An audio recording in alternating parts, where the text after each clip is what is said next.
The great river begins as a single drop on a high mountain. Never underestimate the small beginning. You've reached Talking with Dr. Terry, 180 Seconds to a Better You, message number 577, and I'm Dr. Terry Wurzbacher. You know how I'm always talking about tiny steps? Well, here's the quote again. The great river begins as a single drop on a high mountain. Never underestimate the small beginning. The Amazon River begins as a small stream somewhere in the Andes. Every great river began somewhere small, specific, and seemingly insufficient for its eventual scope. The giant redwood trees began as a tiny seed. Remember the snowman you made as a kid? It started with just whatever you could gather in your hands. Then it got bigger and bigger. That's also how avalanches developed. The Wright brothers' first powered flight was only 12 seconds. Penicillin was developed from a contaminated culture. It could have been thrown out because there was mold growing in the medium they were using. But one person didn't throw it out. He noticed that the bacteria that were supposed to be growing around the mold were dying off. Then came penicillin. Often it's just one sentence that leads to an entire book. Think about these other examples. The conversation that starts a movement. The daily practice that eventually reshapes a character. The relationship that begins as a single date or a swipe on an app and becomes a life together. The project that starts as a sketch in the margin or on a napkin in the coffee shop in the middle of the night.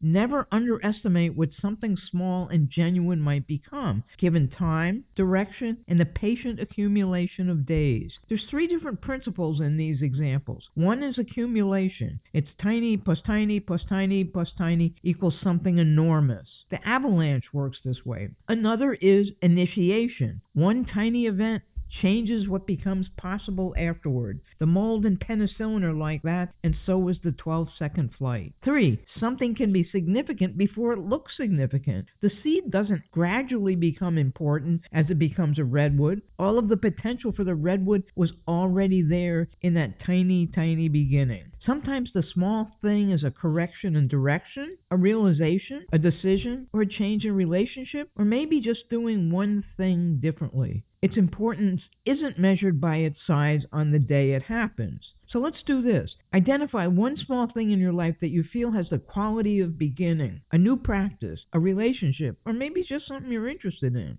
Second, pay deliberate attention to it today, not to force its growth, but to honor its beginning. Third, ask, if I tended this small spring faithfully, where might it flow? Just trust the power of a beginning. Remember, the Amazon was once just a trickle. You can say this too. I honor the small beginning. I trust where the current leads. And currently, I hope you have a diamond day.